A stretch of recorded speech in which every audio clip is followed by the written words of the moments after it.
इस सेशन को हम 2 पार्ट में डिवाइड करेंगे। पहले पार्ट में मैं इनसे समझने की कोशिश करूंगा कि इन्होंने क्या किया, किस तरीके से किया, इनसे कुछ क्वेश्चंस पूछूंगा। उसके बाद में जो हमारे पास में सेकंड हाफ होगा तो उसमें आप लोगों के माइंड में जो भी क्वेश्चंस होंगे वो आप इनसे पूछ सकते हैं। आप थोड़ा सा बताएंगे अपनी जर्नी के बारे में कि आपने कैसे शुरू किया। मामाअर्थ एक्चुअली शुरू हुआ था जब मैंने अपने फर्स्ट बेबी को जन्म दिया था। दिस इज़ 2014 एंड उस टाइम पे मैं न्यूयॉर्क, एक्चुअली उससे पहले न्यूयॉर्क रह के आई थी। मैं वहाँ पे आर्ट एजुकेशन ले रही थी और उस समय वहाँ पे एक पूरी मूवमेंट चल रही थी जहाँ ये बहुत बड़े एक ब्रांड के प्रोडक्ट्स जो हैं शेल्फ से उठाए जा रहे थे, बिकॉज बोलने में आया था कि उनमें कैंसर कॉजिंग इंग्रेडिएंट्स होते हैं। तो आई थिंक वहाँ से एज ए न्यू मदर बहुत ज़्यादा डिस्कम्फर्ट शुरू हुआ कि यार इंडिया के बच्चे या मेरा बच्चा ये डिज़र्व नहीं करता है। तो पहले शुरू किया बाहर से प्रोडक्ट्स मंगाना, बट वो बहुत एक्सपेंसिव था। मैं मिडिल क्लास फैमिली से आती हूँ, हम तो मतलब वो महीने का खर्चा लाइन बाय लाइन ऐसे होना चाहिए, 80% जो है सेविंग होनी चाहिए, 20% में खर्चा चलाना है, उस वो माइंडसेट से आए थे। तो वहाँ पे वो बाहर से प्रोडक्ट्स मंगाना जो है बैठ नहीं रहा था। तो वहाँ पे पहले तो बहुत क्रिप किया, मतलब जैसे एक वाइफ अपने पति के पास जाके बोलती है कोई कुछ कर क्यों नहीं रहा है, इंडिया में ये प्रॉब्लम है, सॉल्व क्यों नहीं कर रहा है। और वहाँ से शुरुआत हुई थी मामाअर्थ की।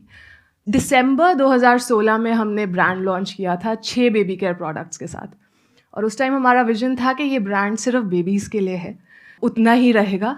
कैटेगरी भी छोटी थी, बट हमें उस टाइम लगता था 100 करोड़ का ब्रांड बना लिया, मतलब we would have killed it, right. ये तो बहुत अच्छा कर लेंगे हम, उससे ज़्यादा तो एस्पिरेशन क्या हो सकती है। बट जैसे जैसे, क्योंकि हम कंज्यूमर्स की बात सुन रहे थे, उन्होंने ही हमें बोला कि सिर्फ बेबी क्यों, मम्मियों को भी तो चाहिए ये वाले प्रोडक्ट्स। बेबीज़ जो है मदर्स के इतने क्लोज रहते हैं। तो वहाँ से मदर्स के लिए प्रोडक्ट बनाने शुरू किए। फिर फादर्स डे पे कैंपेन उठाया किसी ने कि ये मामाअर्थ क्यों है, ये पापाअर्थ क्यों नहीं है। पापा उन्हें क्या खराब किया है भाई, पापा भी उतना ही प्यार करते हैं बच्चे से। Right. तो फिर उस तरीके से जो है हमारी कंपनी एक बेबी केयर कंपनी से एक ब्यूटी पर्सनल केयर कंपनी बनी। और अब हमारे पास 300 प्रोडक्ट्स हैं across baby category, skin, body, hair, face, exhaustive list. और बड़ी रिसेंटली हमने जो है कलर केयर में भी एंट्री ली है। एंड सबसे इम्पॉर्टेंट बात, जब हमने स्टार्ट किया था हम एशिया के only made safe certified brand थे। तो हमने सिर्फ इस चीज़ पे नहीं रिलाई किया कि हम कह रहे हैं अच्छे तो आप विश्वास कीजिए।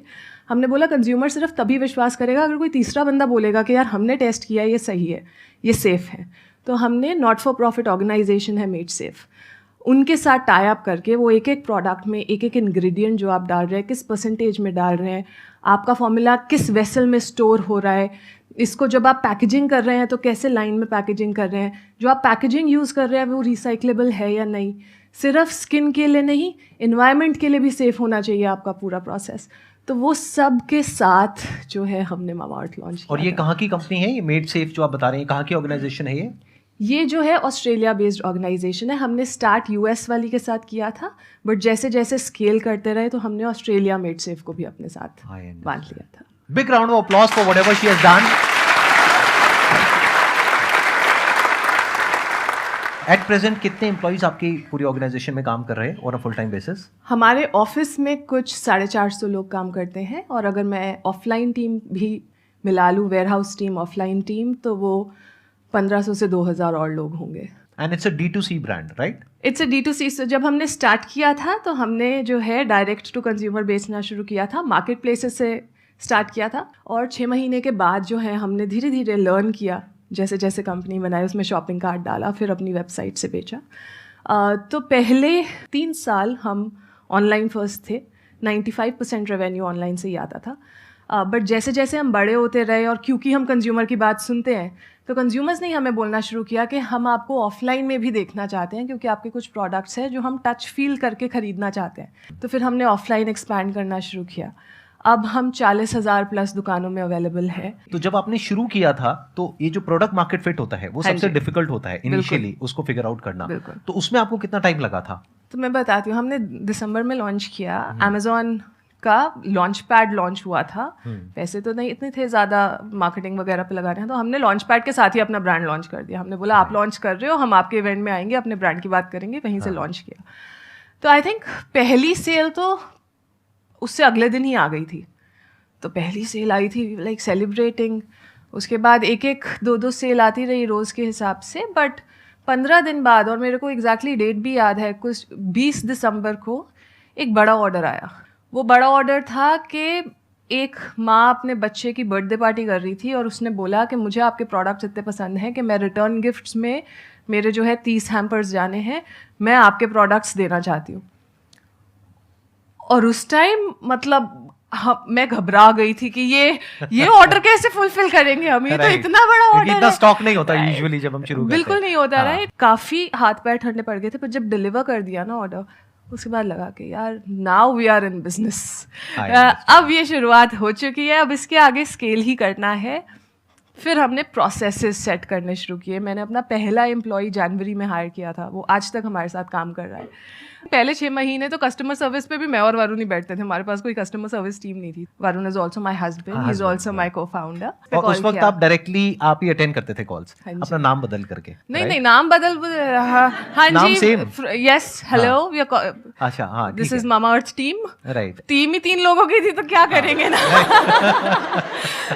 This is Mamaearth and they were like, हाँ जी, हम आपके फाउंडर से बात करना है। तो वी वर लाइक, अच्छा, give us a minute, we'll get back. And then Varun and I are looking at each other, what to do. Varun said that मैं उठाता हूँ फोन, ठीक है, बात है, 5 minute, hello, this is the founder speaking.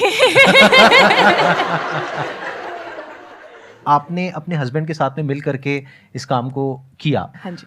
तो conflicts हुए या नहीं हुए? अगर हुए तो कितने हुए? देखिए, दिक्कतें तो हर जगह आती है, इसमें कोई मतलब, मैं अपने हस्बैंड के साथ बहुत लड़ती हूँ, हमारे बहुत डिस्कनेक्ट्स होते हैं, बट हमने बड़ा जल्दी ये समझ लिया था कि यार अगर काम इकट्ठा करना है, पहले तो सबसे पहला बंदा जो मेरी टीम का पार्ट बना था वो वरुण थे। आप समझिए कि जब आप बिजनेस शुरू कर रहे हैं, पहले तो सारे ही आसपास काफ़ी डाउट कर रहे होते हैं कि यार क्या ज़रूरत है, इतनी अच्छी लाइफ जी रहे हो, इतना कंफर्टेबल है, बच्चा इतना यंग है, ये सारा लाइफ, ये अपना बच्चा आप रिस्क में क्यों डालना चाहते हो। तो पहले तो वो प्रेशर फाइट करना अपने आप में एक बैटल होती है। उसके बाद अपने हस्बैंड को कन्विंस करना कि आप भी अपनी फुल टाइम जॉब छोड़ के मेरे पास आ जाओ। तो he was from the marketing space, like वो मार्केटिंग स्पेस। तो मार्केटिंग का बेसिकली उन्होंने सोचा होगा, प्रोडक्ट का पूरा आपने देखा होगा, दैट्स व्हाट आई अज्यूम, हाँ जी, राइट? हाँ जी, शुरुआत में बिल्कुल ऐसे ही हुआ था। तो बट जब आप अपने हस्बैंड या वाइफ को कन्विंस कर रहे होते हो ना, तो आपके सामने वो शीशा रख देते हैं कि क्या बोल रहे हो, क्या सोच रहे हो, पर्सनली, प्रोफेशनली, ये सोचा है, ये चीज़ है। एंड वो कन्विंस अगर आपने कर लिया, अपने फैमिली मेम्बर को अगर आपने कन्विंस कर लिया ना कि आप भी ये छोड़ के मेरे पास आ जाओ, तो फिर आप किसी भी इन्वेस्टर को कन्विंस कर सकते हो, बिकॉज मुझे लगता है वो सबसे मुश्किल पार्ट है। तो once he came on board, फिर तो हम 1 और 1 11 हो गए थे। फिर हमने जो है काफ़ी, मैंने पूरा प्रोडक्ट, आज तक मैं इनोवेशन खुद देखती हूँ, तो हमारी कंपनी से जो भी प्रोडक्ट लॉन्च होता है वो पर्सनली फॉर्मूला से लेके, पैकेजिंग से लेके, टेक्सचर से लेके, वो सारी चीज़ आज तक मेरे अंडर है कि प्रोडक्ट में ये होना चाहिए, ये नहीं होना चाहिए। बिल्कुल, प्रोडक्ट अच्छा होना चाहिए, प्रोडक्ट अच्छा होगा तभी वो बिकेगा। अगर प्रोडक्ट ही अच्छा नहीं होगा तो फिर टेम्परेरी बज क्रिएट कर सकते हो आप, बिजनेस नहीं बन सकता उसके ऊपर। वरुण ऑफ कोर्स इतने एक्सपीरियंस से जो मार्केटिंग एंगल लेके आए थे कि यार कैसे बात करनी चाहिए, क्या बोलना चाहिए। फॉर दैट मैटर लॉन्च से पहले मुझे अभी भी याद है, हम साउथ दिल्ली जाके एक टॉय स्टोर के बाहर जाके अपना एक छोटा सा टेबल लगा के खड़े हो गए थे। हमने बोला ये टॉय स्टोर है, यहाँ पे तो पेरेंट्स ही आते हैं, जो भी आएगा हमारी कोशिश होगी कि हम उनसे बात करके समझें कि वो हमारा प्रोडक्ट देख के क्या सोच रहे हैं। हमने पहले सोचा था दुकान के अंदर स्टॉल लगाएंगे, पर हमें ऐसे थ्रो कर दिया गया बाहर। कौन है आप, मतलब बिल्कुल कि मतलब क्या बात कर रहे हो, why would we give you space, right. तो हमने दुकान के बाहर वो वॉकवे होता है जहाँ पे जो कॉमन पैसेज होता है, वहाँ पे हम लगा के खड़े हो गए थे। वहाँ पे जैसे जैसे कंज्यूमर आते रहे, हमने बहुत बात की। एक लंबी सी गाड़ी से एक ममा उतरी, उनके ट्विन्स थे, 2 नैनीज थी। तो मुझे तो बड़ा स्ट्रॉन्ग कॉन्फिडेंस था, मैंने बोला ये पक्का प्रोडक्ट समझेंगी, ये प्रपोजिशन भी समझेंगी, इनसे बात करते हैं। तो जैसे जैसे मैंने उनसे बात करना शुरू किया, उन्होंने बड़े अच्छे से क्रीम लगाई, देखी बहुत अच्छी है, मॉइस्चराइजेशन बहुत अच्छा है। सारा कुछ करने के बाद उन्होंने बॉटल पे देखा, कहते इस पे लिखा है कि सल्फेट फ्री है, क्या फ्री दे रहे हैं आप इसके साथ? और मतलब मेरा मुंह आज भी उस बात पे ऐसे ही खुलता है, और उस टाइम भी ऐसे ही खुला था। आई वाज लाइक ये तो हम बड़े गलत अजम्पशन में रह रहे हैं कि हम ऐसा बिजनेस बना देंगे, हम ऐसे यहाँ तो कंज्यूमर को समझ ही नहीं आ रहा है कि हम बात क्या कर रहे हैं। राइट, हमें तो ये भी समझाना पड़ेगा ये सल्फेट और पैराबेन है क्या। हाँ, तो उस तरह से जहाँ मैंने बोला कि वेबसाइट पहले 6 महीने के लिए सिर्फ लर्निंग के लिए थी कि यार आप आके समझिए बस और कुछ मत कीजिए, बहुत सारे ब्लॉगर्स से बात की, बट आई थिंक शुरू से जो एक चीज़ हमने किया है ना वो कंज्यूमर कनेक्ट, कि यार जब आप उसकी तकलीफ समझोगे और उसकी तकलीफ के हिसाब से अपना कंटेंट क्रिएट करोगे, अपना प्रोडक्ट क्रिएट करोगे, अपनी कम्युनिकेशन क्रिएट करोगे, उसकी भाषा में आप उससे बात करोगे, वो अपने आप प्रोडक्ट उठाएगा। वो बहुत ज़रूरी है। तो अब बताइए, अब आप लोगों के माइंड में कुछ क्वेश्चंस आ रहे होंगे जो आप इनसे पूछना चाहते हैं। अपने स्टैंड पॉइंट से मत पूछिएगा, जो भी इन्होंने बताया है उस स्टैंड पॉइंट से अगर आप कुछ पूछना चाहते हैं तो आप पूछ सकते हैं। मेरा क्वेश्चन है कि जैसे कि हम कोई बिजनेस स्टार्ट करते हैं तो उसके लिए हमें क्या चाहिए होता है, कम्युनिकेशन स्किल्स चाहिए होती है। तो आप मुझे ऐसा कुछ बताइए कि मैं जो अपना बिजनेस स्टार्ट करना चाहूँ तो मैं कैसे कर पाऊँ, कन्विंस स्किल को भी यूज़ करने के साथ साथ। देखिए, बिजनेस शुरू करने के लिए कम्युनिकेशन स्किल सबसे ज़रूरी स्किल नहीं है। बिजनेस शुरू करने में ना 2 चीज़ें कोर होती हैं, या तो वो कोई प्रॉब्लम सॉल्व करे या फिर वो किसी चीज़ को ज़्यादा कन्वीनियंट बना दे। जब इन दोनों बकेट्स में आपका आइडिया रहेगा ना तो आधा काम तो वहीं पे हो जाता है। उसके बाद आता है बिजनेस को एग्जीक्यूट करना, जहाँ पे सबसे बड़ा फोकस आपका प्रोडक्ट पे होना चाहिए। चाहे वो प्रोडक्ट फिजिकल फॉर्म में हो, चाहे आप कोई सॉफ्टवेयर बना रहे हो, चाहे आप फाइनेंस में कोई प्रोडक्ट बना रहे हो जो आप बेचना चाहते हो, वो डिपेंड करता है। बट प्रोडक्ट ऐसा होना चाहिए कि आप जिसको बेचना चाहते हो उसको वो बात समझ में आ जाए, राइट। फॉर एग्जाम्पल, अगर मैंने ब्यूटी में उस टाइम पे कोई प्रोडक्ट करना था, बहुत सारे बड़े ब्रांड से कितने सालों से यूज़ करते हुए आ रहे थे लोग, अब उनको सडनली बोलना कि मैं एक नया ब्रांड हूँ, आप मुझे खरीदिए, बहुत मुश्किल था। तो मैंने वहाँ पे प्रॉब्लम समझी। प्रॉब्लम ये थी कि यार सर्टिफाइड सेफ प्रोडक्ट कोई भी नहीं था। उसमें प्रॉब्लम सॉल्व मैंने कैसे की कि यार जहाँ आप बड़े ब्रांड यूज़ करते हो बहुत महंगे होते हो, मैंने आपको जितने में आप अभी ब्रांड खरीद रहे हो उससे आप 15% एक्स्ट्रा दो, आपको ये इतने सारे बेनिफिट्स मिलेंगे इस प्रोडक्ट से। वहाँ से मैंने कंज्यूमर अट्रैक्ट करना शुरू किया। और इंडिया की सबसे खूबसूरत बात यह है कि यहाँ पे ना कहानियाँ स्प्रेड होती है।